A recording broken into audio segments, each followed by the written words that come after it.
Buenas tardes. Bien. Hola, buenas tardes a todos y todas. Seguimos con la actividad de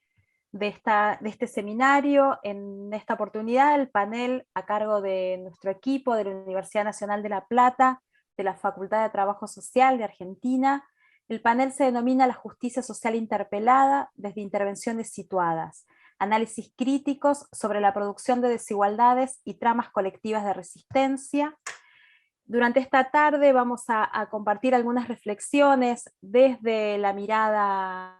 nuestra mirada del trabajo social en relación con otras disciplinas de las ciencias sociales, y en particular vamos a trabajar sobre tres ejes que ahora les vamos a pasar a comentar. También contarles que desde la Facultad de Trabajo Social yo voy a estar coordinando este panel, y los comentarios van a estar a cargo de Silvina Cavalieri, secretaria de Investigación y Posgrado de la Facultad de Trabajo Social. Va a iniciar la actividad el doctor Néstor Artiniano con su ponencia que se denomina Tensiones en las relaciones de género en jóvenes estudiantes de la Universidad Nacional de La Plata, de Argentina. El doctor Néstor Artiniano es licenciado, magíster y doctor en Trabajo Social por la Universidad Nacional de La Plata. Se ha desempeñado profesionalmente en el Ministerio de Desarrollo Social y en la Dirección General de Culturas y Educación, ambos en la provincia de Buenos Aires, de Argentina. Es docente investigador de la Facultad de Trabajo Social en el Laboratorio de Estudios de Cultura y Sociedad. También se desempeña como profesor titular ordinario en la cátedra Teorías de la Cultura y Antropología de las Sociedades Contemporáneas. Es profesor del seminario Sociología de las Violencias Interpersonales y de Género, en la especialización en abordaje de las violencias interpersonales y de género, del Instituto de Ciencias Jurídicas de la Facultad de Ciencias Jurídicas y Sociales de la Universidad Nacional de La Plata. Integra el área de género y diversidad sexual del Laboratorio de Estudios de Cultura y Sociedad de la misma facultad. Integró el equipo que elaboró la guía para la orientación, para la intervención en situaciones conflictivas y de vulneración de derechos en el escenario escolar del gobierno de la provincia de Buenos Aires en forma conjunta con UNICEF en el año 2014, y ha publicado 2 libros. Uno se denomina Masculinidades Incómodas, Jóvenes, Géneros y Pobreza, de Editorial Espacio, en el año 2015, producto de su tesis de maestría, y el segundo libro, Masculinidades Trágicas, Violencia y Abuso Sexual en el Ámbito Familiar, también de Espacio Editorial, en el año 2018, producto de su tesis de doctorado. Actualmente se desempeña como decano en la Facultad de Trabajo Social de la Universidad Nacional de La Plata. Te escuchamos, Néstor, y gracias por sumarte al seminario. Bueno, muy buenas tardes. En verdad una alegría poder compartir este espacio con todas compañeras de aquí, de esta facultad, y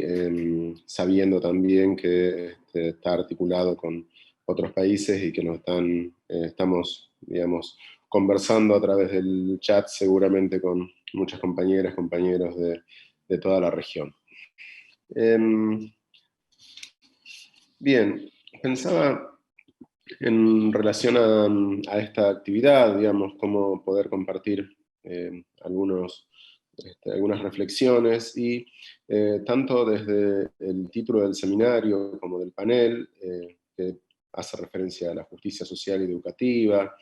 a las desigualdades, a las intervenciones situadas, a los colectivos de resistencia, en qué forma se puede articular estos conceptos con la responsabilidad que entiendo que como universidad pública y gratuita creemos que nos compete.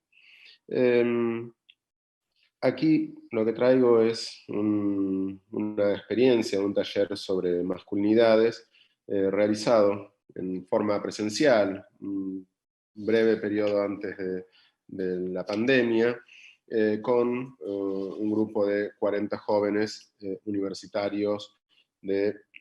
la Universidad Nacional de La Plata, como bien.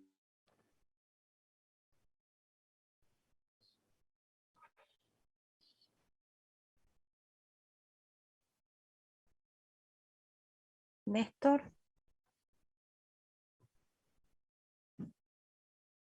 ha de tener algún inconveniente de conexión, ahí nos comunicamos, si nos aguardan un segundito.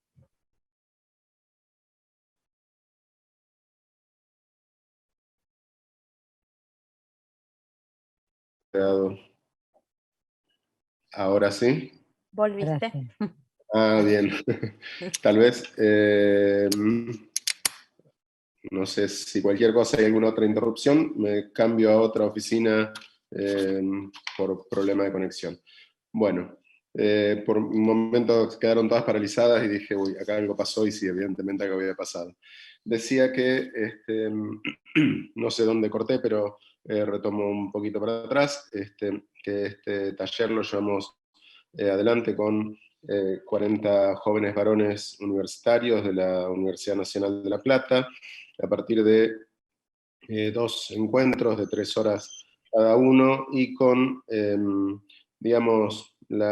con el objetivo de abordar cuestiones ligadas al género, las masculinidades, las relaciones intergenéricas. Y acá esto es importante en el marco de las reivindicaciones del colectivo de mujeres, y donde los varones sentían una necesidad de discutir, de reflexionar, de pensar, de incorporar nuevas formas de relacionarse y de autopercibirse. Digamos, acá hay un contexto que se dio particularmente en Argentina, y entiendo que en muchos lugares de la región también, de un avance, digamos, en cuanto a los reclamos y las demandas del feminismo, que en cierta forma al grupo de varones, o al mundo de varones, por así decirlo, ha quedado como un poco en Orsay, utilizando una jerga deportista que a los varones futboleros les gusta. Respecto a esto, bueno, estos talleres consistieron en una presentación, digamos, de la propuesta y de cada uno de los participantes, de una exposición teórica, digamos, como un encuadre, y también con, ya en lo que hace respecto al taller, diferentes momentos, digamos, alternando conversaciones plenarias, alternando trabajos grupales, resumiendo en papelógrafos, volviendo a plenarios para discutir lo que en los grupos había salido, utilizando como recursos audiovisuales algunos cortometrajes o algunas piezas literarias, y sobre todo lo que voy a hacer énfasis ahora también en actividades relacionadas a consignas en forma individual y anónima, que pudieran rescatar, digamos, algunos elementos de su propia vida en función de esas consignas, ya sea de su vida en lo personal, en lo familiar, estudiantil y laboral. Y una de estas consignas consistía en describir en forma anónima 4 situaciones donde a lo largo de sus vidas recuerden haber sentido orgullo, miedo, incomodidad o vergüenza. Después, digamos, justamente para establecer el anonimato, se rejuntaban todos, se volvía a repartir, y a partir de ahí pasábamos a la etapa, digamos, de plenario. Y en esto, algunas de las, digamos, y tratarlo de interpretar, digamos, a partir de ese marco teórico que habíamos hecho referencia al inicio de esos encuentros. Y bueno, ante todo, digamos, podemos decir que se pudieron encontrar numerosas incomodidades y angustias, y también como puerta de salida, digamos, una necesidad de aprender y de reflexionar para superar, digamos, esos obstáculos que ellos encontraban en este momento histórico, en este momento de sus vidas, en el marco de sus vidas cotidianas. No solo en términos de las relaciones intergenéricas, digamos, relaciones con mujeres o con colectivos de la diversidad, sino también hacia el propio, hacia el propio género, digamos, hacia relación hacia otros varones. Y acá, también pensando, digamos, en compartir algunos de estos resultados, digamos, de estos reagrupamientos, de estas recurrencias, también recordaba dos cuestiones que hace poco tiempo atrás circularon por redes, digamos, estas encuestas de redes que por ahí facilitan algunos puntos de reflexión, ¿no? Más allá de lo, de los cuestionamientos metodológicos que podamos llegar a tener, pero nos dejan al menos alguna punta para pensar. Uno era respecto a varones y mujeres, respondiendo la pregunta a qué temían, digamos, cuál era su mayor temor. Mientras que en los varones la recurrencia casi absoluta tenía que ver con la vergüenza, con pasar vergüenza, su temor era pasar vergüenza. Las mujeres era ser violada o asesinada. Fíjense, digamos, cómo nos organizamos como sociedad a la hora de la cuestión genérica, digamos. Hay una diferencia abismal entre temer ser violada o asesinada o temer pasar vergüenza en público. Y por otro lado, también otro ejercicio, digamos, de esto propio de las redes, quiero recordar, digamos, pero era,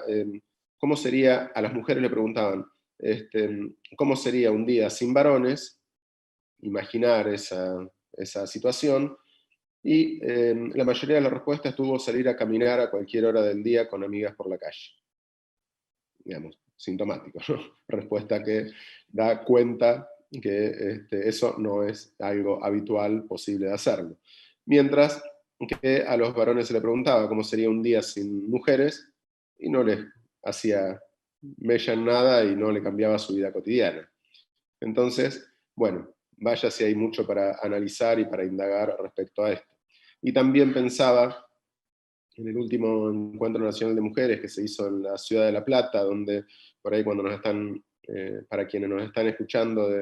de otros países de la región, el Encuentro Nacional de Mujeres se inició a mediados de la década del 80, lleva 34, 35 ediciones todos los años, donde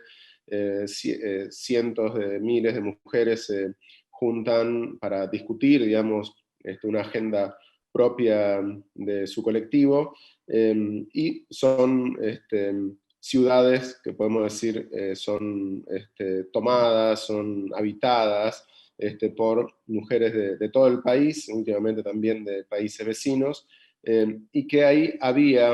también conversando con algunas de las compañeras, estaba esta sensación de poder estar transitando sin temor, ¿no? Entonces, cómo el tema del uso del espacio público, cómo se hace presente. Después pensaba, bueno, un poco pensar también en estos 4 ejes que hacía mención: vergüenza, miedo, orgullo, incomodidad. Y si bien cómo está presente, digamos, muchas de las características que aparecen que es recurrente en los estudios de masculinidades, y que tiene que ver con la lealtad de pares, tiene que ver con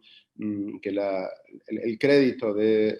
ser varón, digamos, lo otorgan los propios varones, no las mujeres, el tema de, bueno, la demostración de sentimientos, el tema del alarde ante los logros, el tema de, digamos, de características ligadas siempre al poder al ganar, al triunfar, al tener relaciones de mando para con alguien. Y fíjense qué interesante esto, ¿no? Con respecto a la vergüenza, la mayor recurrencia de situaciones en las que habían sentido vergüenza tenía que ver con las expectativas ajenas, digamos. Esto era con padres, y con la relación con los padres y con la relación con los amigos. Y respecto a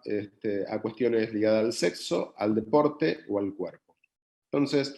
hay un malestar, digamos, porque en ese mundo masculino que evidentemente está hablando a gritos, digamos, de poder encontrar alguna elaboración y al menos, bueno, este tipo de talleres, digamos, habla un poco de eso, digamos, de intentar encontrar salidas, pero esas expectativas ajenas que habían sentido vergüenza cuando el padre le había dicho que era un nabo porque había salido con una chica y no había tenido relación sexual, cuando el padre lo había sentido mal porque había perdido en un deporte,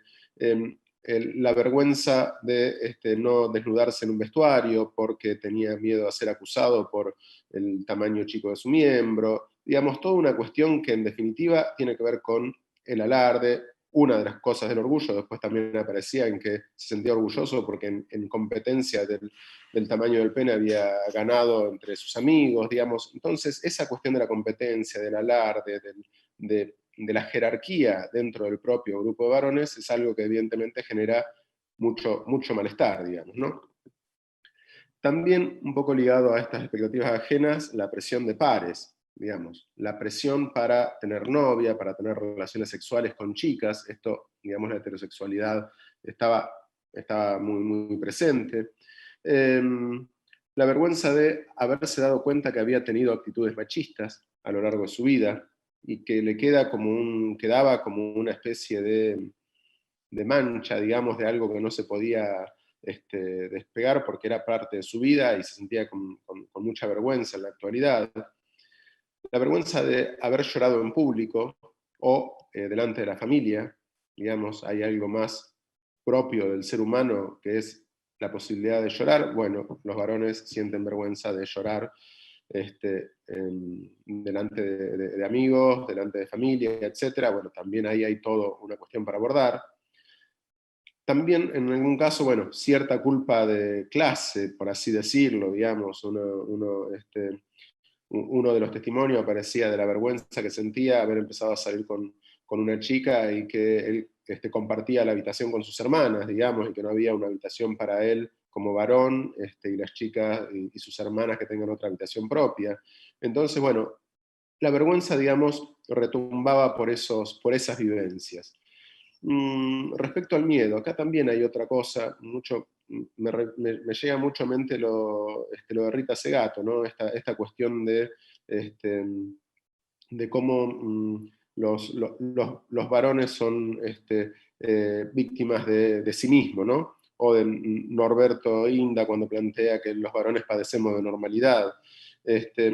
Pero aquí la mayor recurrencia, abrumadora mayoría, el miedo de esos varones era el miedo a ser golpeado por otros varones y el miedo a ser robado y a transitar la calle.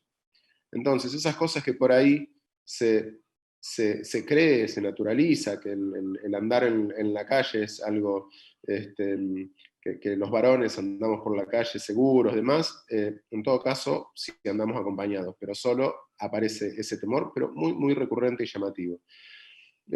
También el miedo a ser rechazado por pares y por la familia, a no ser reconocidos por las mujeres en el caso de los heterosexuales, en el caso de algunos chicos que se definían como gays o bisexuales, el tema del no ser reconocido por la familia o por otros amigos o varones. El tema también de la autoexigencia, también ligado al reconocimiento, el no estar a la altura de lo esperado. Digamos, hay alguien que espera que yo haga y yo no llego a esa altura y eso, tengo miedo a eso. Entonces, la autoexigencia que existe para esa demanda que viene desde afuera. El miedo a ser señalado como machista, bueno, esto también aquí para muchos y muchas que nos estén escuchando por ahí, digamos, tuvimos una época que también sé que sucedió en muchos lugares de la región, ligados a los scratches, a los señalamientos por tener actitudes machistas y demás, y eso aparecía como un temor también en estos varones de que en algún momento poder ser señalado como tal. Bueno, también cuestiones ligadas a la enfermedad propia o a la enfermedad de algún familiar cercano, y la incertidumbre, digamos, la incertidumbre por el futuro, respecto a la pareja, respecto a conformar una familia, digamos, todo eso, los miedos transitaban por ahí. El orgullo. También respecto al orgullo, lo más recurrente fue el tema del ingreso o el salario propio. Y ahí también podemos ver cómo puede mecharse, digamos, una de las características que no dije hoy, pero una de las características del modelo masculino tradicional, hegemónico, imperante, dominante, como queramos llamarle, más allá que tengamos diferencias entre uno y otro, pero en rasgos generales podemos denominarlo así, es el del varón como proveedor. digamos, y que algo de eso también aparece aquí, en estos varones que se están cuestionando, pero su orgullo tiene que ver con el de haber tenido el salario propio, digamos. También el orgullo de ser exitoso en las relaciones heterosexuales.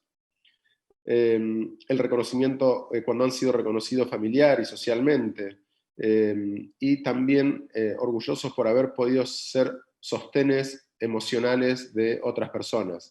amigos, amigas, compañeros. Eso también me pareció un dato interesante que por ahí al menos no lo esperaba. El orgullo por haber triunfado en el deporte, ser buen deportista, y también el orgullo por los logros universitarios. Recuerda la primera materia que dio en la universidad, recordemos que serán todos jóvenes universitarios, o ser el primero de la familia que ingresa a la universidad, la primera generación y el primero de su generación que ingresa a la universidad. Y por último, las incomodidades. Y aquí también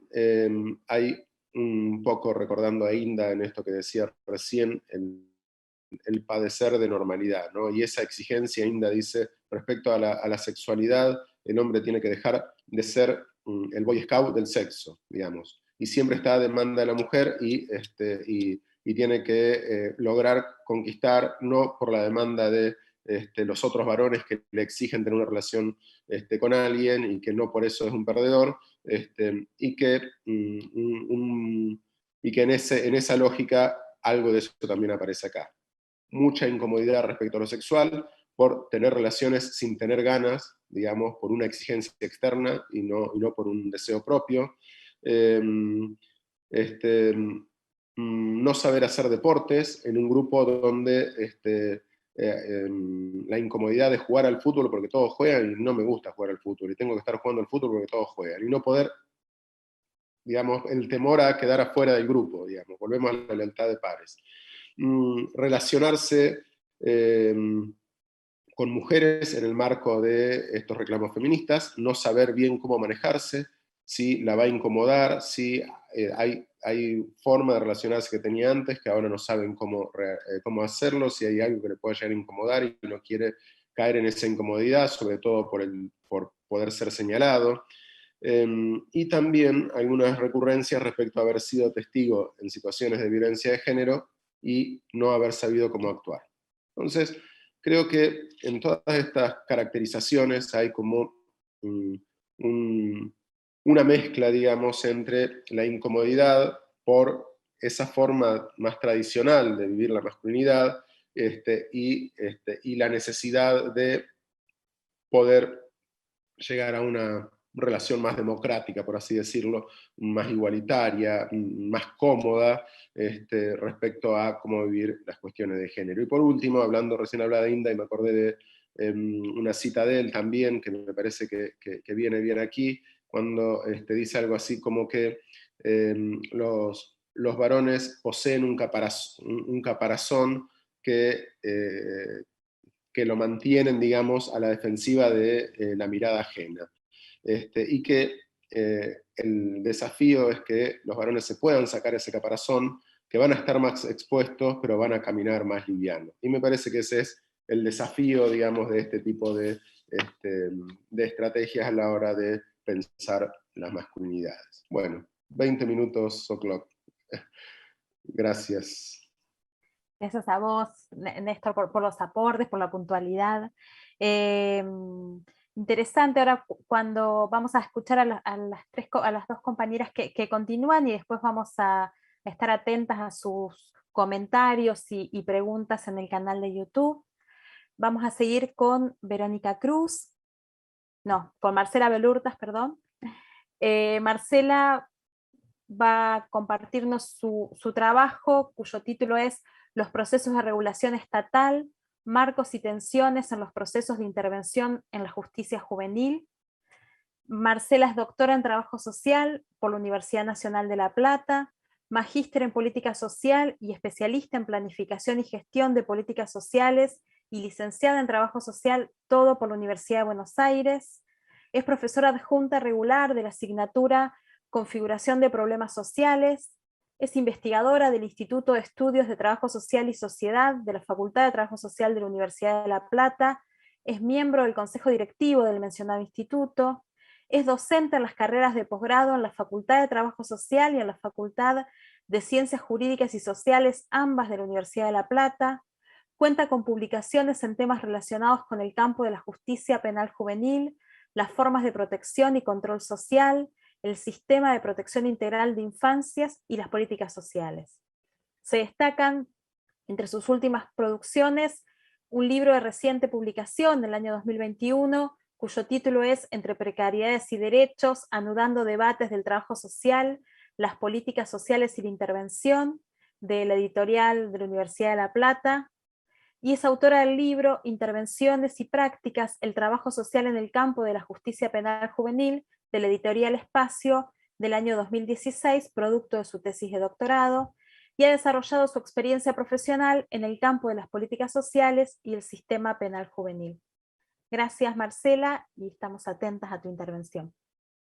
Bueno, muchísimas gracias por la presentación, muchísimas gracias por la invitación. Bueno, celebrar esta actividad virtual del CELEI, de la UNAD. La verdad que es un placer poder ser parte, bueno, de un panel con estos queridos colegas y también la posibilidad de ser parte de un intercambio con otros colegas de la región, especialmente de Chile y de Colombia, ¿no? Así que bueno, eso para empezar. Bueno, yo, como bien presentó Paula, vengo trabajando sobre, tanto en el grado como en el posgrado, en pensar cómo las desigualdades en las sociedades contemporáneas, donde estamos inscriptos, los modos que digamos, se despliegan esas relaciones sociales, las marcas objetivas y subjetivas, especialmente en un campo en particular, que es el de las intervenciones sociojurídicas en la justicia penal juvenil, que, digamos, donde transitan niños, niñas y adolescentes, más allá de que la nominación hable de jóvenes, ¿no? Que tiene que ver con estas representaciones que tienden a adultizar a personas que no han cumplido los 18 años y darles un tratamiento. Siempre hay como una tensión entre si un joven que tiene un tránsito por la justicia penal puede ser considerado un niño o un adolescente, o por ese hecho le corresponde una responsabilidad que no está situada de la misma manera en la etapa que transcurre de acuerdo a su edad. Y eso de alguna manera ya pone un punto de tensión en las formas,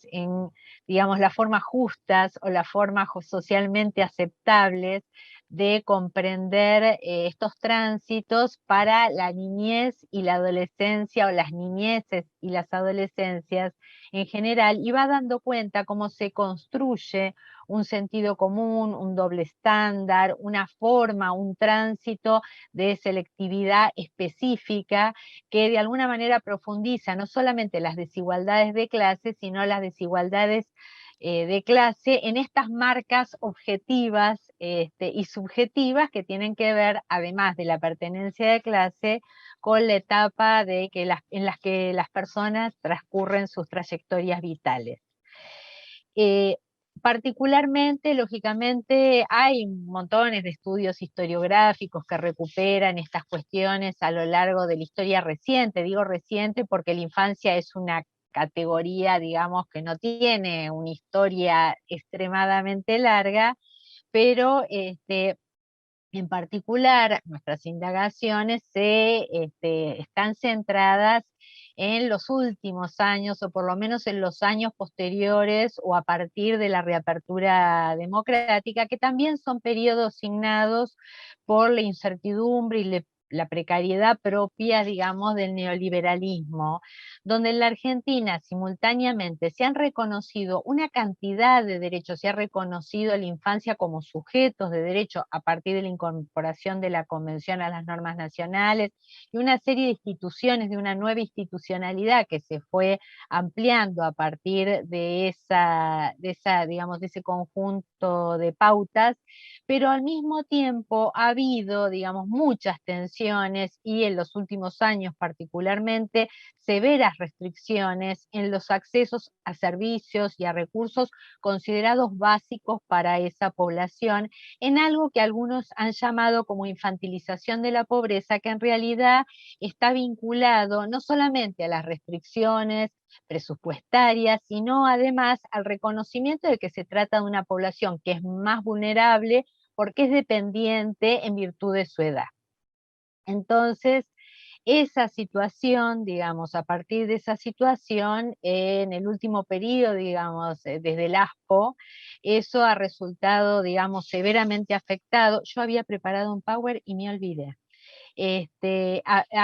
Eso, digamos, tuvo una situación específica, particular, en tanto esos niños no solamente vieron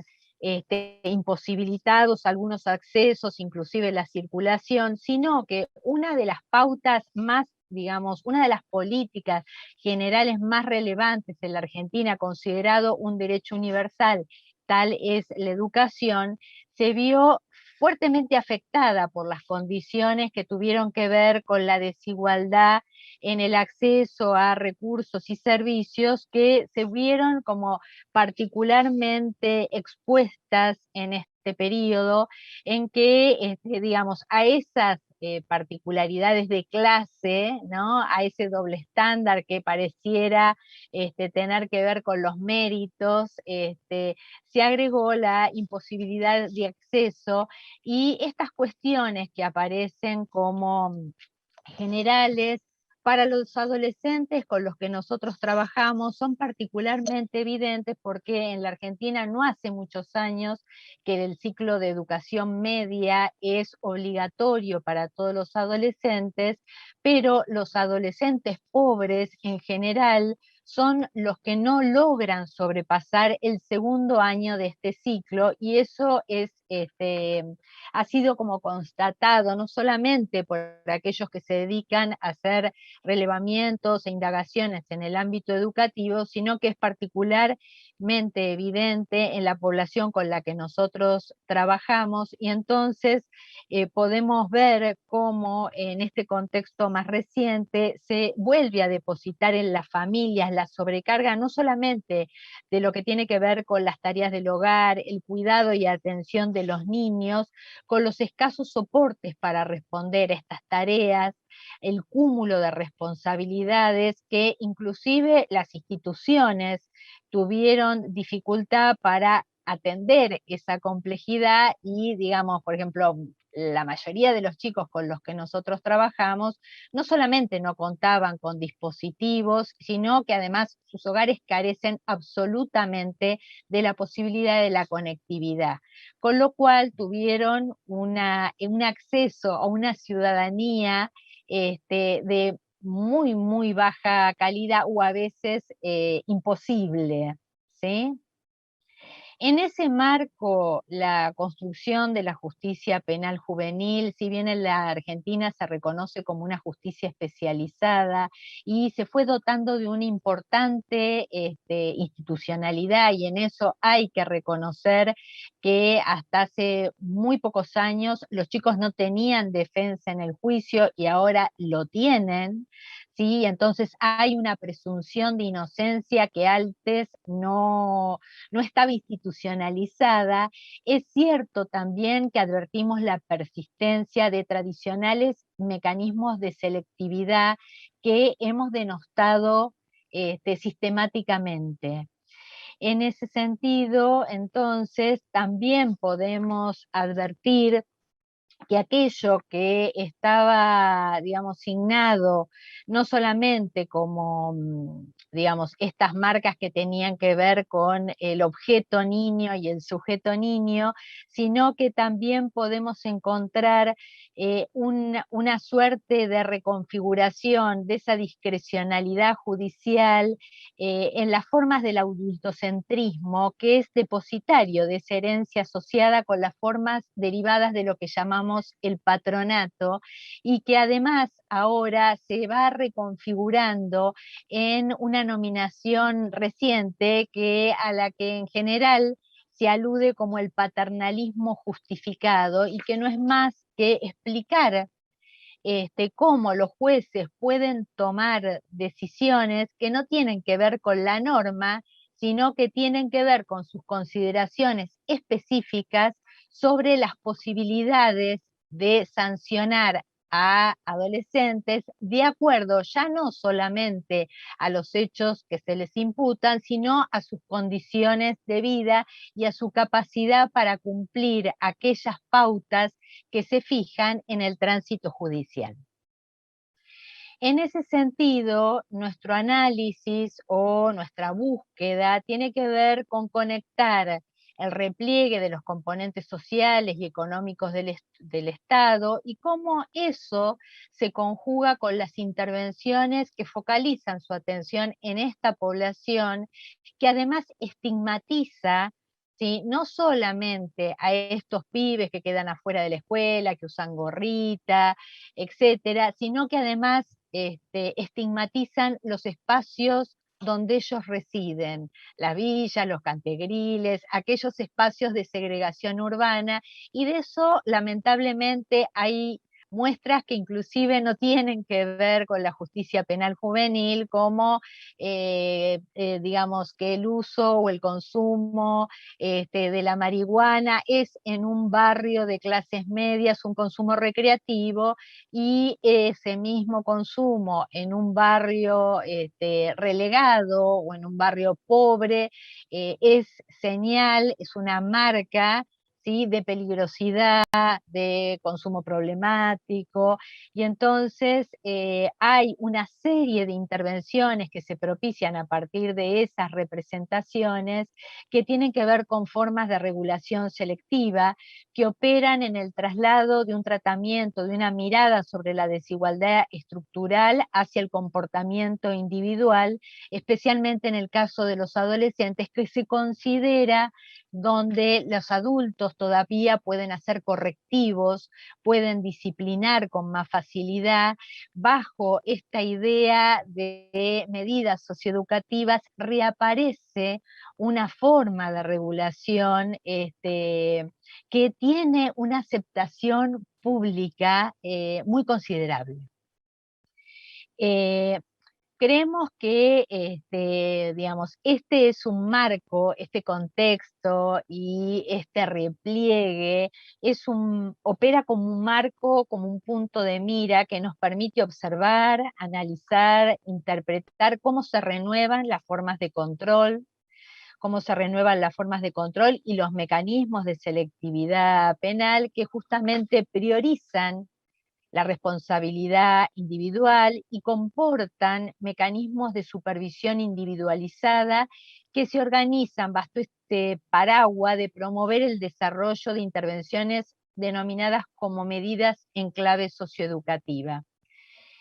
Estas claves son las que nos interesa problematizar porque de alguna manera son los ejes que vertebran las intervenciones profesionales que efectivamente desarrollan y desarrollamos los trabajadores sociales y que se traducen y que tienen también la posibilidad potencial de reinterpretar estos mandatos a partir de ciertos márgenes de autonomía, de la formación permanente, de la posibilidad de generar resistencias, no solamente al interior de instituciones, sino también con aquellos adolescentes con quienes se vinculan en la construcción de esas intervenciones. Porque en esas prácticas de intervención se juegan oportunidades o posibles sanciones para los adolescentes. Esta justicia que presupone ceguera, ¿sí? Se caracteriza por su selectividad, y entonces es importante destacar cómo se traducen esas representaciones en el desarrollo de nuestra intervención judicial. Los organismos administrativos van estableciendo en los últimos años de manera creciente programas que diferencian a quienes son sujetos de asistencia y quienes han tenido contacto con la justicia penal. Y así se va estableciendo, no solo desde la justicia, sino desde los organismos de control, un círculo que se amplía, una penalidad que se amplía en la política social que se desempeña en el territorio mirando a estos adolescentes. Por eso en nuestras investigaciones tratamos de observar, por un lado, los dispositivos, las prácticas que recuperan la idea de que son los adolescentes, curiosamente, los que tienen que formular un proyecto de vida para alcanzar autonomía progresiva a partir de cambios de conducta, desplazando las responsabilidades colectivas y caracterizados por narrativas asociadas con la preocupación por el acompañamiento y el acceso a derechos. Hay ahí una tensión permanente sobre una expectativa de justicia social, sobre una expectativa de acceso pleno a una ciudadanía y sobre un control en territorios donde las restricciones, las precondiciones que permitan esa autonomía, ese acceso, son sumamente restrictivas. Y también relevamientos con población adolescente infractora que personalizan esas trayectorias caracterizadas por la desprotección, y también preguntarnos si efectivamente ellos consideran esta premisa que trajo la Convención y que ha sido escasamente relevada con estos pibes en relación a qué es ser oídos, si lo que ellos dicen se tiene en cuenta o si solamente se los escucha para gobernar sus conductas. En este contexto, digamos, de incertidumbre, digamos, de precarización, de la preocupación por la vuelta a la presencialidad, nuestras reflexiones se orientan a problematizar la emergencia de esta gubernamentalidad, ¿sí? De estas formas de control que se justificaron durante el ASPO en un periodo donde la policía cobró la calle, ¿sí? Y hubo tremendos casos de abuso de las fuerzas policiales con los adolescentes, inclusive para aquellos que hacían estas cuarentenas comunitarias que permitían cierta circulación al interior de los barrios, en realidad para que pudieran cubrir o acceder a recursos alimentarios. Pero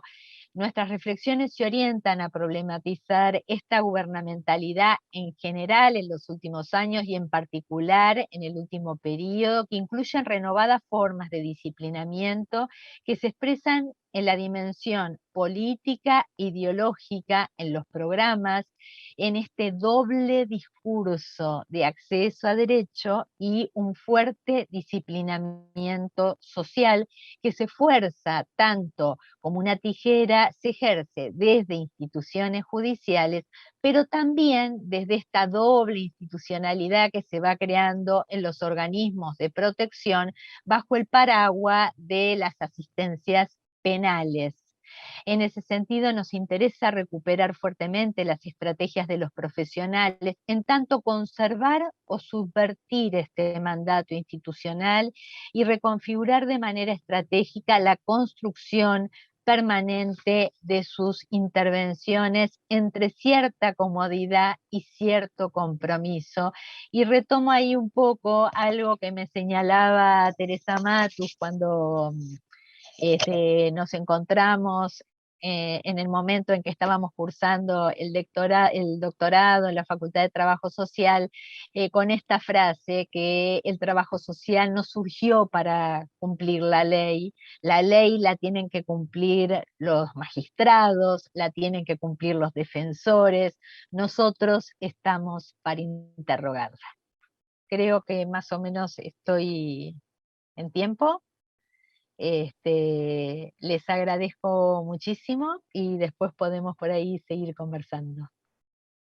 Bueno, muchas gracias, Marcela, súper interesantes y cómo se van anudando, ¿no? Digo, estos jóvenes con esta masculinidad obligatoria, esta heterosexualidad obligatoria, y cómo eso también moldea las cuestiones ligadas a la desigualdad, ¿no? Ahora vamos a continuar con Verónica Cruz. Su trabajo se denomina Pandemia, Desigualdades, Derechos y Resistencias Colectivas, Reflexiones desde el Trabajo Social. Verónica es doctora y magíster en Trabajo Social por la Facultad de Trabajo Social de la Universidad Nacional de La Plata. Es especialista en docencia universitaria y en gestión de educación superior por la misma universidad. Ha sido decana en la Facultad de Trabajo Social de la universidad, donde también fue secretaria académica, y actualmente se desempeña como profesora titular e investigadora categorizada. Desde el año 2014 es prosecretaria de Derechos Humanos en la Universidad de La Plata, docente de posgrado en la Universidad de La Plata y en la Universidad Pedagógica, autora de numerosos artículos y capítulos de libros, compiladora de 3 libros, coordinadora ejecutiva de la Red Interuniversitaria por la Igualdad de Géneros y contra las Violencias, dependiente del Consejo Interuniversitario Nacional, la RUGE, es miembro del Consejo Directivo del Instituto de Estudios de Trabajo Social y Sociedad, miembro del Banco de Evaluadores de Investigación de la Secretaría de Ciencia y Técnica, de comisiones evaluadoras de concurso y en defensas de especializaciones, maestría y doctorados, vinculados al campo educativo y a las ciencias sociales en general. En su trayectoria profesional se desempeñó en instituciones educativas de la provincia de Buenos Aires y en el equipo de la Secretaría de Derechos Humanos del Sindicato de Trabajadores de la Educación de la provincia de Buenos Aires. Verónica, te escuchamos. Bueno, muy buenas tardes a todos, todas y todes. Gracias, Paula. Gracias a los y las organizadoras de este encuentro que nos da la posibilidad y la oportunidad de generar este intercambio con colegas de países hermanos, de la patria grande. Y bueno, tal como anticipaba Paula, yo pensé una intervención vinculada a la reflexión del trabajo social y los derechos humanos. Quisiera inicialmente destacar la centralidad estratégica que tiene el eje temático que nos proponen en este panel, para nuestra región estructuralmente atravesada por un conjunto de procesos de desigualación, de desigualdad que van impactando en las diversas esferas de la vida social y que permanentemente ponen en tensión las conquistas logradas por los pueblos en relación al reconocimiento y al ejercicio efectivo de los derechos humanos. Desde este lugar me interesaría proponerles pensar la cuestión desde una mirada relacional e interseccional acerca de las dimensiones, estructuras y dinámicas que conducen a múltiples formas de dominación, privilegios y exclusiones, vislumbrando cómo el entrecruzamiento de las distintas desigualdades produce un conjunto de marcas que vulnerabilizan aún más las subjetividades presentes. Este ángulo de visibilidad está sustentado, por supuesto, en un pensamiento crítico, movilizado también por un horizonte ético, por un horizonte político de igualdad y de justicia social, que entiendo nos convoca a fortalecer la institucionalidad democrática y la defensa de lo público, y nos convoca en ese movimiento a reposicionar y a reposicionarnos en nuestras intervenciones socioprofesionales, sean ellas en el campo educativo, en el campo de la justicia, de las infancias, de la salud, bueno, en los diferentes espacios de inserción. Y por otro lado entiendo que nos invita también a reconocer cómo las narrativas que compartimos en este evento y en varios eventos que fuimos participando en estos últimos 2 años, son producidas en un escenario singularísimo, caracterizado por una pandemia como un hecho inédito que sacude radicalmente la organización y la dinámica de la vida social y que visibiliza y refuerza también las exclusiones y las desigualdades y que siguen operando, erosionando derechos y poniendo en cuestión ni más ni menos que la sostenibilidad de la vida. En este marco entiendo que la pandemia abre una disputa también de interpretaciones y narrativas frente a este carácter novedoso de las circunstancias que atravesamos, también frente a la creciente deshumanización que pone en juego la lógica de la especulación y la dominación financiera como un principio ordenador del mundo, y que desde ese lugar nos interesa, pensando en nuestro campo profesional, pensando en el trabajo social, reflexionar sobre cómo las desigualdades y sus anudamientos estructurales a la cuestión social van atravesando las intervenciones cotidianas que desplegamos en las prácticas concretas, desde intervenciones que por supuesto nunca son neutras y que requieren un esfuerzo, digamos, de ubicar o de situar los desafíos frente al escenario que estamos transitando y frente a lo que nos aporta una perspectiva de derechos humanos en clave crítica. Así que desde este lugar yo pensaba compartir esta intervención como en 3 momentos, tratando de ser lo más precisa con los tiempos. Un primer momento que recorra algunas consideraciones generales sobre las coordenadas de época. Luego, en vinculación con esas coordenadas de época, algunas reflexiones acerca del campo de los derechos humanos, las memorias y las resistencias colectivas, para finalmente focalizar en esta relación derechos humanos, trabajo social e intervenciones sociales. Por un lado, querría entonces proponer pensar en términos de Jorge Aleman cómo asistimos a un tiempo donde las transformaciones en curso, impulsadas por la dominación neoliberal y por el crecimiento de las ultraderechas, nos muestran cómo las coerciones y las exigencias propias de la reproducción ilimitada del capital van impactando de una manera destructiva en términos materiales y simbólicos sobre la vida de millones de personas, provocando, dice Aleman, una verdadera mutación antropológica que afecta a nuestra existencia singular e interpela el porvenir. Podemos ver cómo en este contexto de pandemia el capitalismo tardío impacta ni más ni menos que en el núcleo mismo de la supervivencia de la humanidad,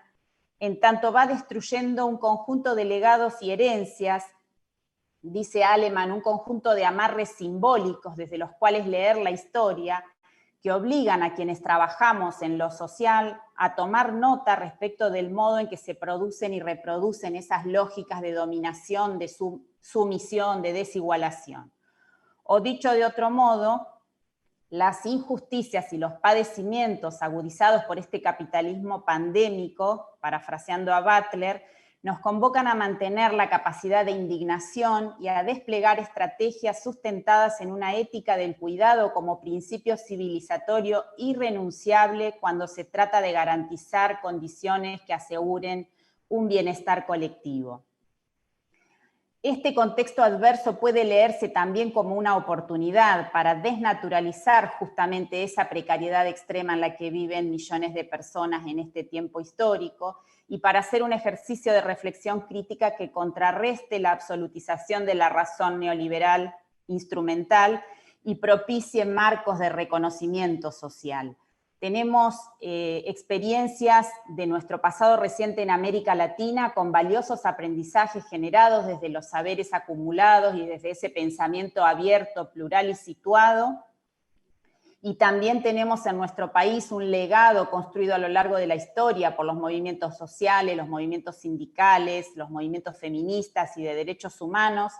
que son sumamente relevantes a la hora de pensar cómo fortalecer las resistencias colectivas en un mundo donde se desvanecen los derechos sociales, se ponen en jaque los derechos laborales,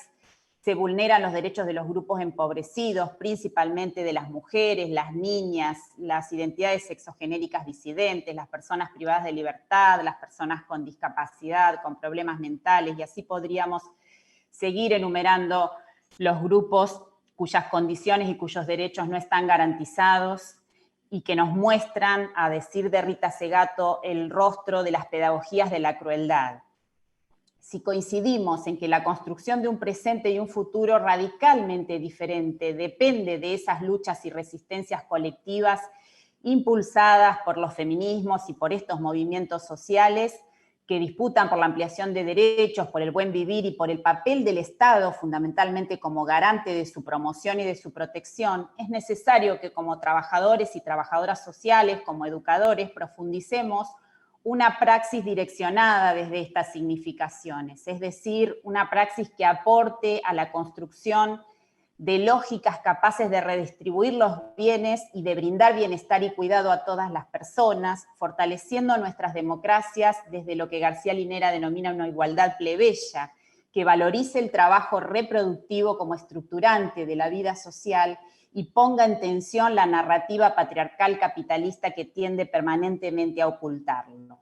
Entiendo que ese movimiento solo es posible desde un ejercicio de memoria colectiva sobre nuestra sociedad y especialmente sobre la propia constitución del campo profesional, recuperando la perspectiva crítica que atravesó las interlocuciones del trabajo social con diversos movimientos sociales desde las décadas del 60 y 70 y también desde inicios de los 2000. Esos diálogos posibilitaron y aún hoy posibilitan forjar experiencias que habiliten la memoria de los sectores subalternos en clave de reconocimiento y emancipación, desde lecturas e intervenciones situadas que problematicen lo silenciado, lo invisibilizado, esas múltiples opresiones que avasallan los derechos de las mayorías. Entiendo también que avanzar en esta dirección demanda a quienes desplegamos intervenciones en lo social, por un lado, un pensar y un actuar incómodo, algo que aprendemos de los movimientos feministas, que opere desde un movimiento de reflexividad que repolitice lo común, que desnaturalice los anudamientos patriarcales, heteronormativos y androcéntricos que atraviesan las configuraciones institucionales, familiares y sociocomunitarias. Y por otro, reconocer que intervenir siempre supone tomar partido, no solo por los enfoques teórico-metodológicos y por la caja de herramientas de la que disponemos a la hora de pensar cómo tratar un problema social, sino también por las alternativas que ofrecemos o no ofrecemos respecto del acceso a bienes y servicios que les permitan a las personas implicadas ejercer efectivamente sus derechos. De aquí me parece que resulta urgente reflexionar acerca de cómo el trabajo social se vincula con el campo de los derechos humanos, que está imbricado en nuestro imaginario como colectivo profesional y también atraviesa las regulaciones que enmarcan nuestro trabajo, pero que requiere, a mi entender, volver a reponer algunas puntualizaciones vinculadas, por ejemplo, a la importancia de sostener la pregunta por la politicidad de los derechos humanos, en tanto son una invención democrática, transversal. También reafirmar que la positividad de los derechos humanos y su propia constitución se encuentran en permanente movimiento y deconstrucción en función de los contextos y de las luchas que los atraviesan y los impulsan. Poder comprender también a los derechos humanos como un movimiento social, político e intelectual de carácter emancipatorio, que a la misma vez para las ciencias sociales se comporta como un campo teórico sustentado en la exigencia y afirmación de reconocimiento, teniendo en cuenta que su emergencia se da en el seno de la sociedad moderna, inspirada, como sabemos, por los ideales de libertad, igualdad, dignidad y justicia, que dan luego materialidad a su dimensión teórico-filosófica y jurídica, y bueno, ahí tenemos la Declaración de los Derechos del Hombre y el Ciudadano y la Declaración Universal de los Derechos Humanos en temporalidades diferentes como antecedentes sustantivos para pensar la construcción de los derechos humanos, pero yo quisiera como puntualizar ahí también el carácter demarcatorio que tuvo la Segunda Guerra Mundial y podríamos hacerlo extensivo a los genocidios o las experiencias de genocidio que transitamos durante el siglo XX o de mitad del siglo XX en adelante, como actos de barbarie humana que provocan la muerte de millones de personas y como hecho demarcatorio a partir del cual se instituye la preocupación por la paz, la dignidad, la vida humana y la vigencia de los derechos. Es desde ese lugar que entiendo el conjunto de principios que se establecen y la potencialidad que tiene poder pensar cómo a partir de la declaración estos derechos se positivizan, se generalizan, se institucionalizan e internacionalizan, pero que no pierden nunca ese componente necesario de politicidad como fenómeno social contemporáneo que requiere ser reafirmado y trabajado y disputado desde las intervenciones que vamos desplegando quienes trabajamos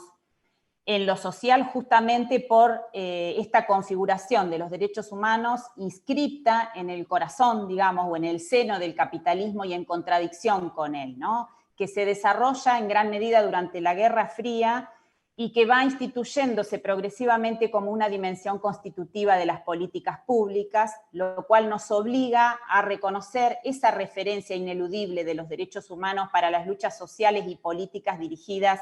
a consolidar lo público y a fortalecer la democracia.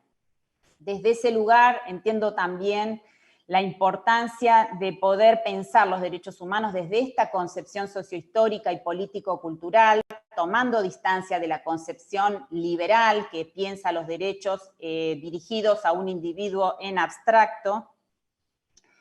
Y me parece que esta concepción sociohistórica permite reconocerlos como producto de conflictos cuya superación demanda profundizar luchas desde abajo, de ahí la importancia de las resistencias colectivas y de los movimientos sociales, instalando ese diálogo multicultural que tensione la idea de lo universal en relación con la igualdad y la diferencia, y que permita instituir formas alternativas de organizarse y defender intereses comunes, tal como lo demuestran un conjunto de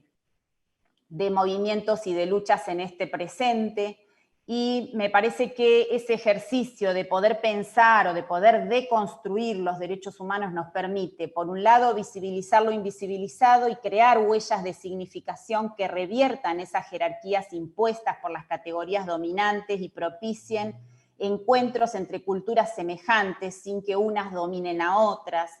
Entiendo que esa deconstrucción también debe posibilitarnos reafirmar el carácter situado de los derechos, portador de ese componente histórico que recupera las memorias de personas concretas cuyas vidas han sido objeto de innumerables padecimientos y vejaciones que impiden seguir pensándolas desde la cosmovisión liberal neoliberal que justifica las jerarquías y las desigualdades. Me interesa volver sobre la importancia del trabajo en relación a las memorias, porque entiendo que es el que permite recordar esas vidas que parecen no contar, como diría Butler, ¿no? Las vidas que no cuentan, esos seres invisibilizados que en el mismo proceso de recordarlos evocan momentos de destrucción de unos mundos para construir otros. Y esa operatoria se hace legible al identificar los componentes de deshumanización y violencia contra los cuales históricamente se han levantado los pueblos sometidos. De ahí que entiendo que los derechos humanos son una construcción abierta y disputada, que se despliegan en una procesualidad no clausurada, que está puesta en jaque en este momento por la globalización neoliberal, que intensifica la valorización del capital y desdibuja las distinciones clásicas entre trabajo productivo e improductivo, dinamiza y moviliza una novedosa base tecnológica que también vuelve difuso los límites y trastoca las dinámicas estatales nacionales, afectando las tramas sociales y culturales y los procesos de subjetivación, y que nos demanda poder pensar justamente el carácter enigmático en el cual se despliega esta disputa por los derechos humanos respecto de nuestras democracias o de las democracias actuales que perpetúan las desigualdades y las exclusiones, ¿no? Ahí tomo una reflexión de Balibar en el sentido estricto cuando él refiere a que la democracia no es una forma de Estado, está siempre por debajo y más allá de estas formas, y de ahí la necesidad de su permanente democratización mediante luchas que no solo se limiten a conquistar nuevos derechos, sino que también estén atentas a preservar los derechos existentes. Siguiendo esa línea argumentativa, si la democracia no es una realidad establecida en el sentido material del término, ni es un mérito ideal, el desafío, entiendo, es poder pensarla en clave de lucha permanente que la instituya como actividad pública cada vez, pugnando por revertir la tendencia a monopolizar el poder y a despolitizar lo común, o dicho en otros términos, desplegando un movimiento público que afirme en sentido amplio esto que Hannah Arendt denominó el derecho a tener derechos, identificando los puntos donde el ejercicio de la participación democrática parece quedar imposibilitado para muchos grupos sociales que quedan expuestos a lógicas de desposesión. Desde este lugar, ya para ir cerrando, en esta clave de lectura y con el propósito de comprender de manera precisa las implicancias de la relación del trabajo social con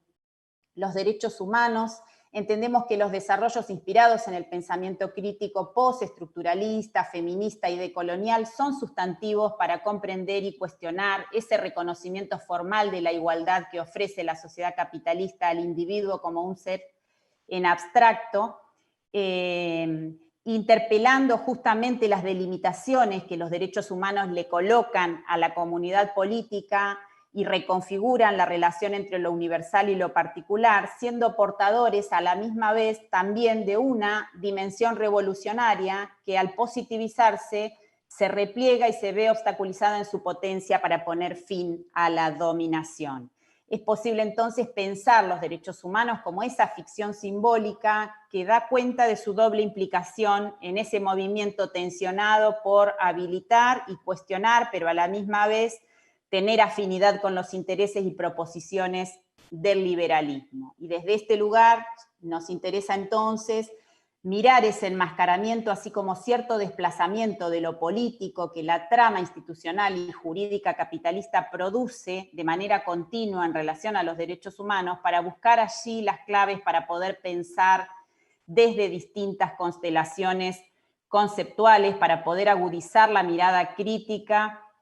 apreciando que los mismos operan y trabajan sobre la sombra que proyecta la sociedad contemporánea, que establece una temporalidad y una espacialidad propia, intempestiva, indeterminada, diría Giorgio Agamben, que es necesario considerar para hacer las cuentas con nuestro propio tiempo y poder producir las transformaciones necesarias con un horizonte emancipatorio, fortaleciendo justamente la potencialidad política de los derechos como significante de subjetivación para quienes se encuentran impedidos de gozar de su ejercicio pleno,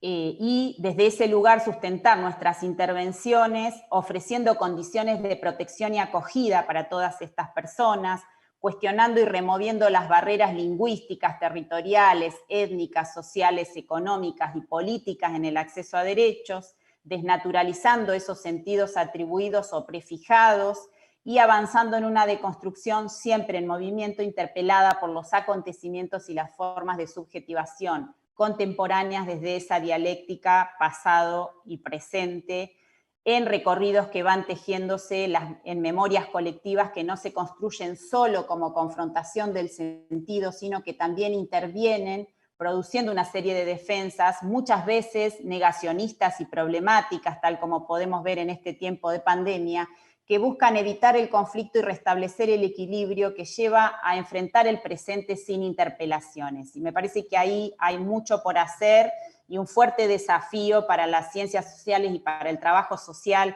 en vinculación con desmontar esos mecanismos de dominación para construir sociedades más libres y más justas, hilvanando relatos y experiencias que muestren esos contrapuntos y que nos protejan contra el olvido, pero también contra aquel pensamiento y aquellas intervenciones guiadas desde oposiciones binarias o dicotómicas para poder capturar la complejidad de este tiempo y contribuir a hacer de este mundo un mundo vivible. Así que por ahí cerraría con el tiempo y abrimos un poquito al diálogo, cualquier cosa. Muchas gracias. Bueno, muchas gracias, Verónica, por tus aportes. Hasta el momento no han llegado preguntas, pero creo que hay mucho para pensar en términos del anudamiento de lo que fueron trayendo. Creo que hay algo de esa trama que se fue produciendo y que seguramente les resonó a cada uno y a cada una. En primer lugar, preguntarles si quieren agregar algo más, o si les ha quedado algo que les haya resonado a partir de las intervenciones del resto, y si no, escuchamos a Silvina con sus comentarios.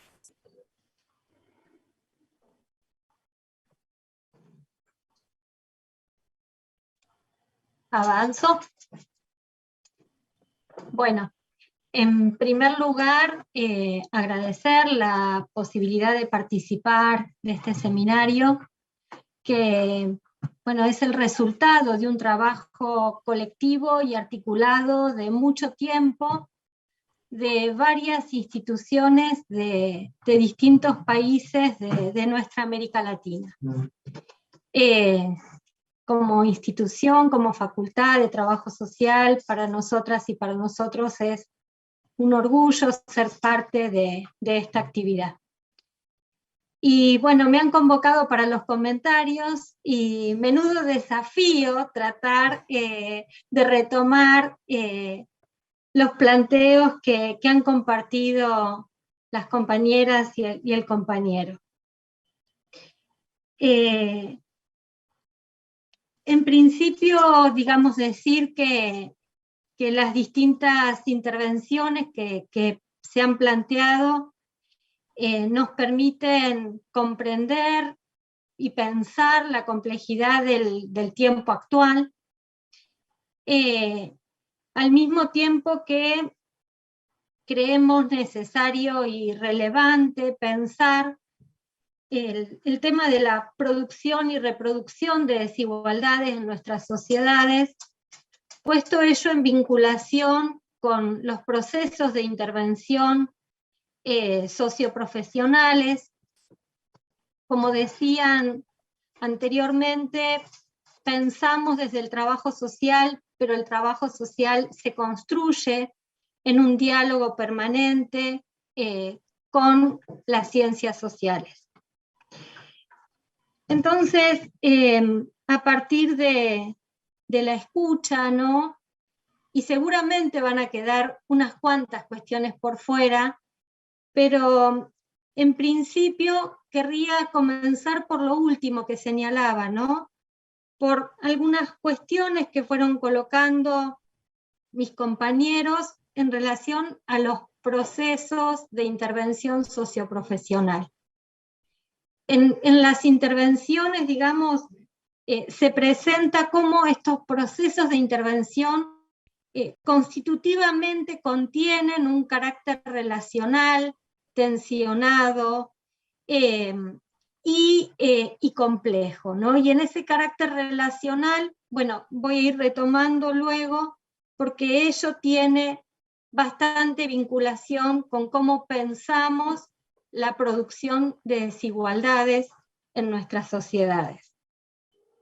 También, digamos, se plantea, ¿no?, cómo estas intervenciones socioprofesionales se encuentran mediatizadas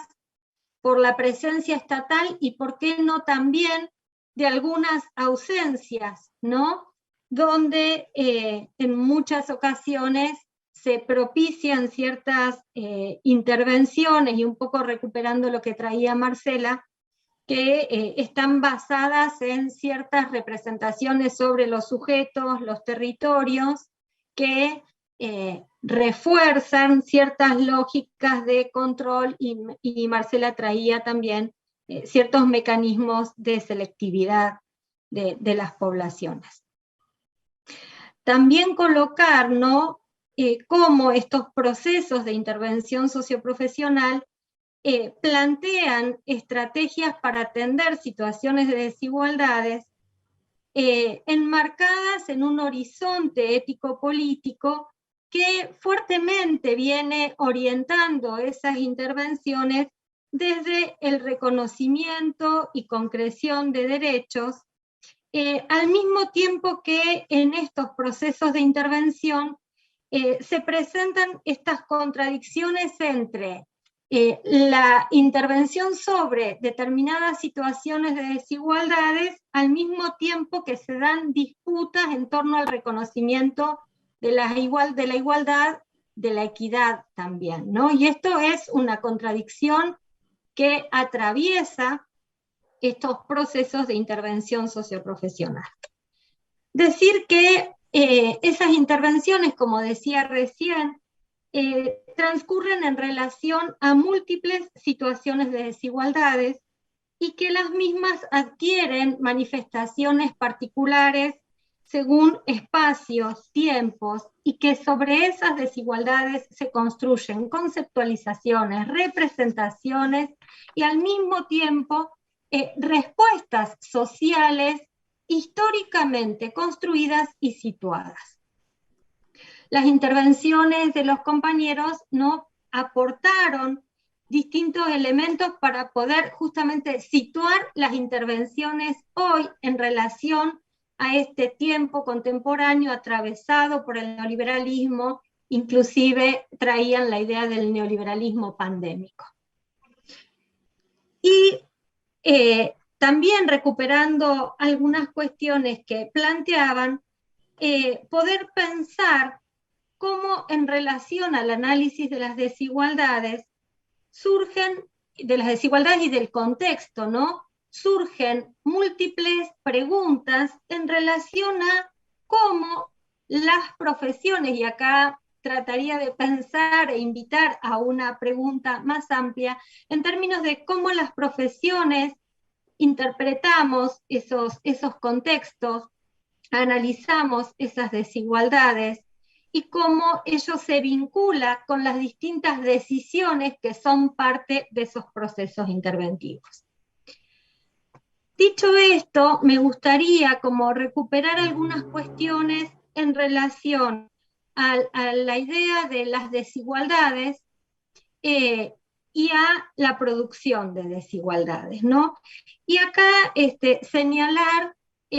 cómo hemos venido hablando en términos de desigualdades en plural, para poder dar cuenta de la pluralidad de expresiones situadas espacial e históricamente, al mismo tiempo que reconocer la pluralidad de sujetos que se encuentran atravesados por esas situaciones de desigualdad. Pero al mismo tiempo, y acá traigo a Mota, Gelini y Costa, ellos señalan que es importante reconocer que esas desigualdades conviven y son parte de una estructura social global. Me parece que esto necesitamos tenerlo presente para evitar, ¿no?, una disolución, fragmentación de las desigualdades y que puedan conducir a una mirada ahistórica de las mismas. Además, ¿no?, en relación a las desigualdades, señalar cómo la mirada multidimensional de las mismas nos aleja de visiones reduccionistas que colocan solo la mirada en una dimensión que la produce, que la explica, y, digamos, los estudios de las desigualdades en los últimos tiempos han virado hacia miradas más integrales de las mismas, multidimensionales. Pero acá me interesaría decir al menos dos palabras en relación a cómo la perspectiva interseccional dentro de esas miradas integrales de las desigualdades tiene un aporte particular, en tanto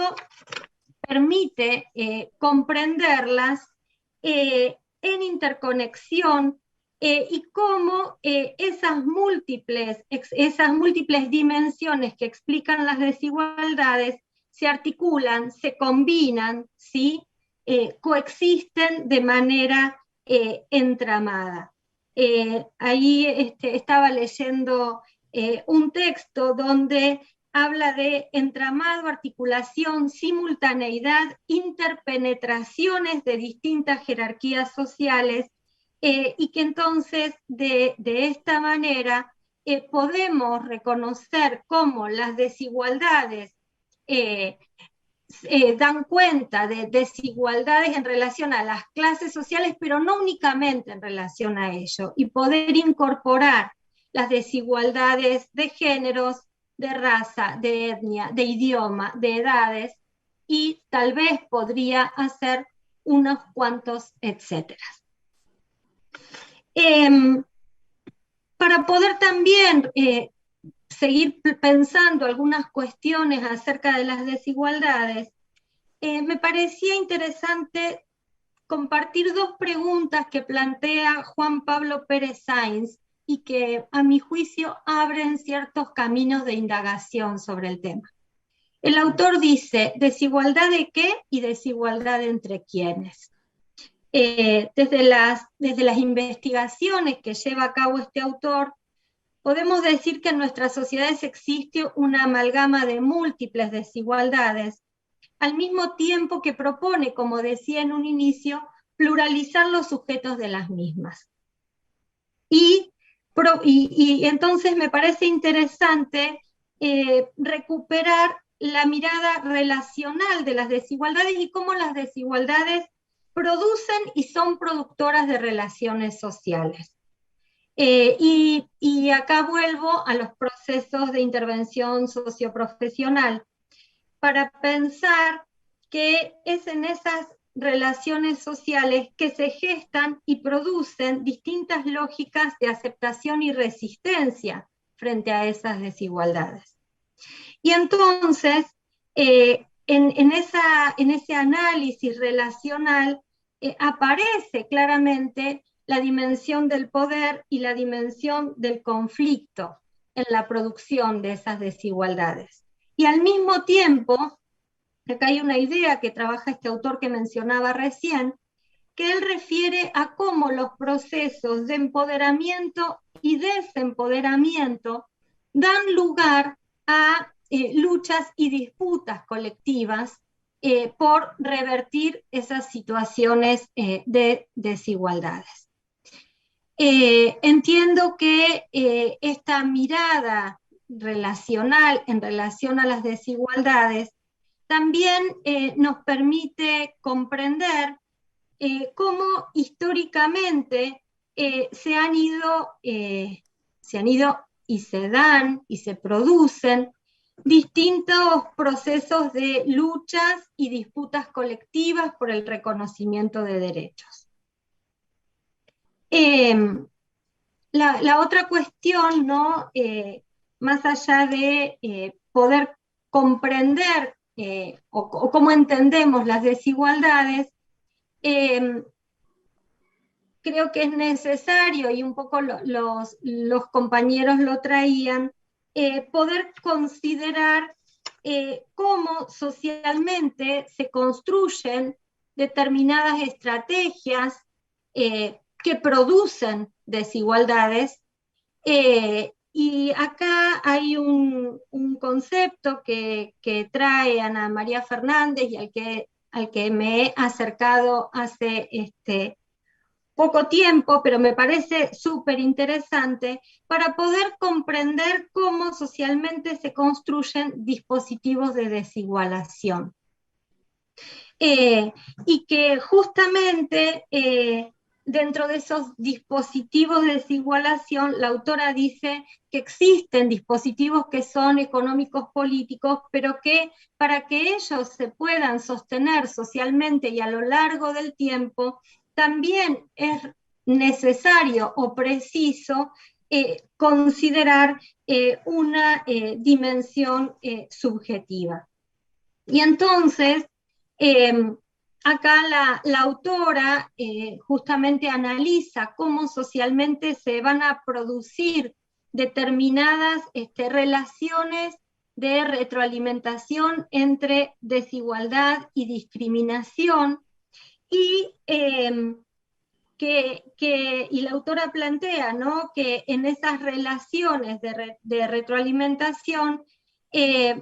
los grupos de poder, para sostenerse a lo largo del tiempo, necesitan producir discursos que legitiman las desigualdades y las discriminaciones. Pero también, digamos, hay que reconocer que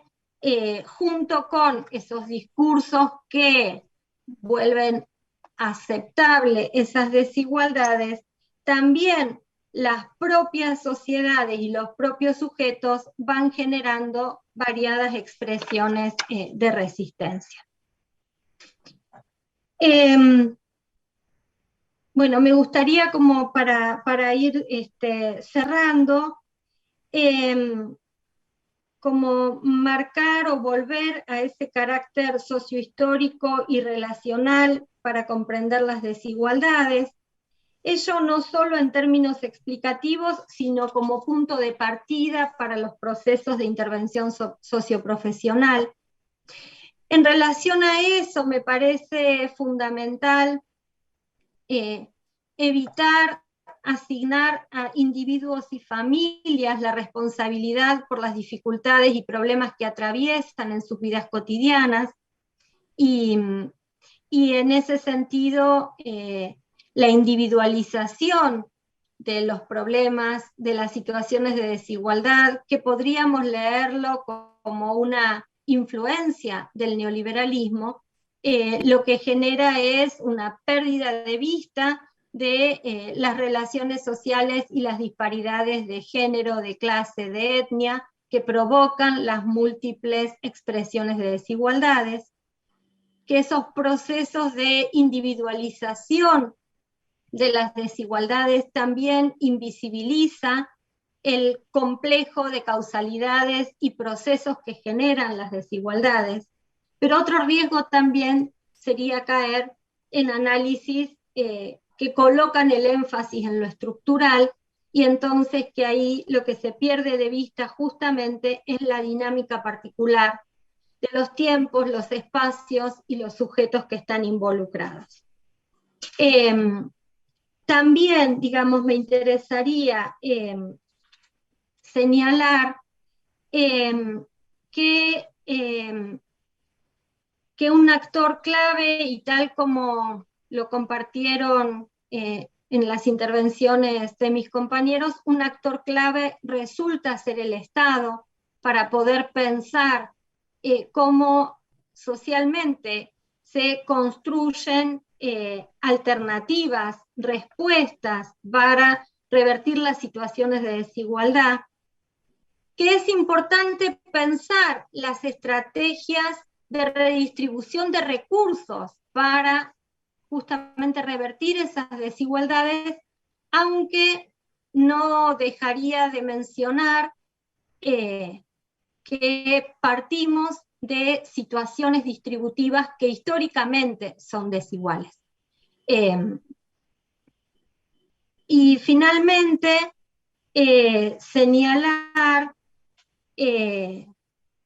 terminaría con lo que empezó Néstor. Néstor empezó hablando de la universidad pública y terminaría diciendo que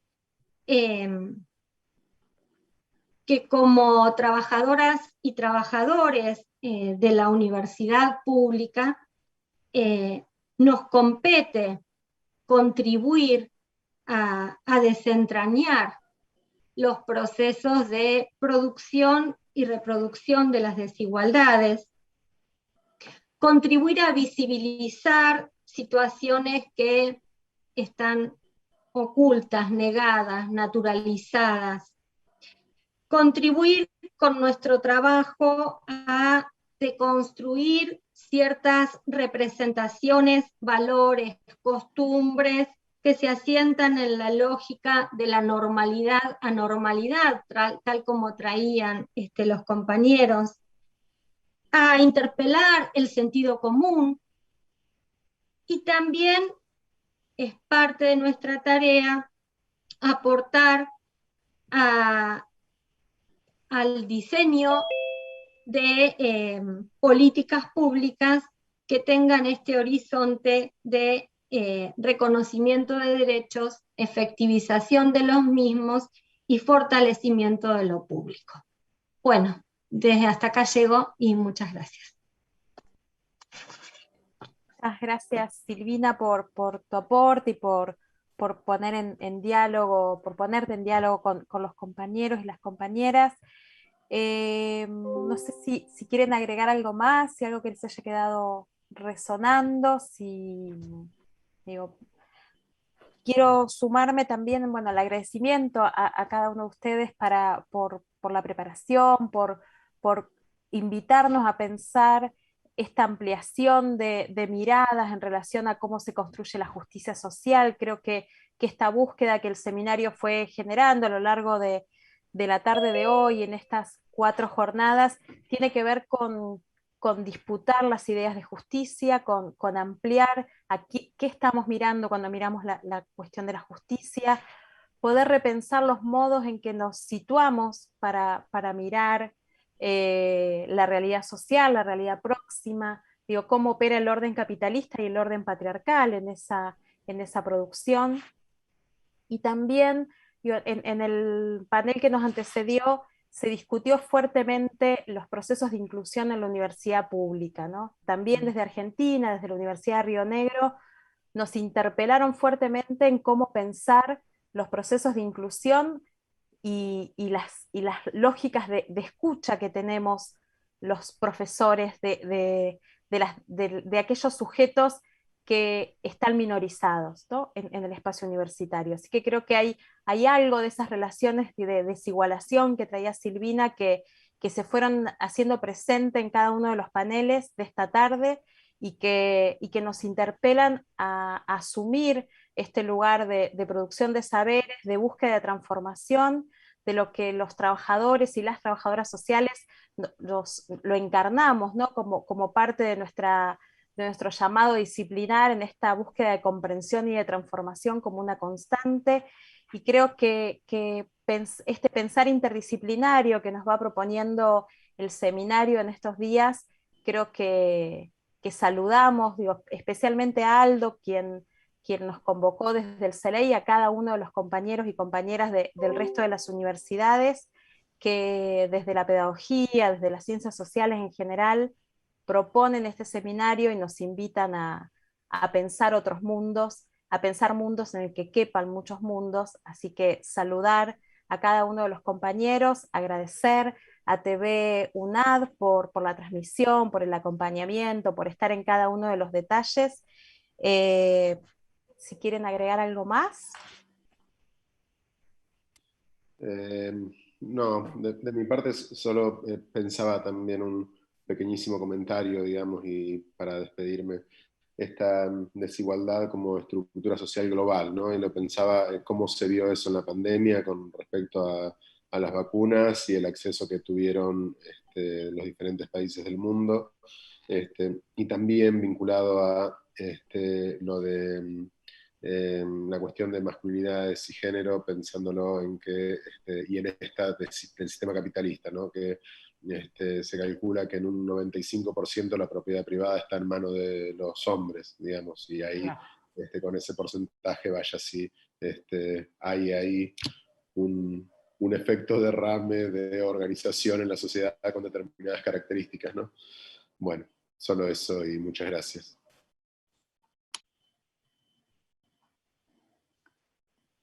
Yo agradecer también, Paula, y bueno, las compañeras compañeros que organizaron el seminario en el mismo sentido de la intervención de Silvina y de Paula, y bueno, también de Néstor y Marcela, que es siempre una oportunidad de establecer estos diálogos aún mediados por la virtualidad y en este contexto, pero me parece que fortalece este pensar juntos y esta lógica de no anticipar destinos, ¿no? Digo, poder pensarnos con un horizonte o con un destino que no sea este que nos ofrece este neoliberalismo tan deshumanizante, me parece que es auspicioso, pero bueno, supone, como decíamos, un arduo trabajo en función de todo lo que la pandemia visibilizó, como traía recién Néstor. Así que básicamente eso, agradecer y apostar a seguir interrogando los silencios sociales e institucionales y las invisibilizaciones que me parece que nos vuelven a marcar el sentido de las profesiones, de los campos profesionales que trabajamos en lo social, en las distintas entradas o disciplinas, ¿no? Y agrego nomás algo que tiene que ver con, bueno, tradicionalmente cuando pensamos la justicia social, tal como lo planteaba Dudet, ¿no? Siempre nos hemos fijado, digamos, en lo que tiene que ver con las posibilidades de, digamos, redistribución, y luego ha sido necesario mucha víctima, mucha desigualdad para empezar a pensar que eso no era suficiente y que se necesitaba mucho reconocimiento, visibilización, y en particular en los países de esta patria grande, como decía Verónica, las tragedias referidas, digamos, en los contextos de dictadura, y no solamente en contextos de dictadura, hicieron que la apuesta fuerte, el compromiso militante por los derechos humanos nos permitiera pensar que la justicia era mucho más que la redistribución. Y me parece que en eso, un poco como decía Silvina, la universidad por lo menos la universidad que nosotros conocemos, la Universidad Nacional, pública, laica y gratuita, tiene un compromiso, tiene una aspiración, y en ese tránsito, digamos, es que todos estamos pensando los problemas por los que transitamos, no solo profesionalmente, sino en la trama social en que nos inscribimos como personas, como mujeres, como varones, como estudiantes, como docentes, y en eso me parece que esta convocatoria es valiosa porque nos permite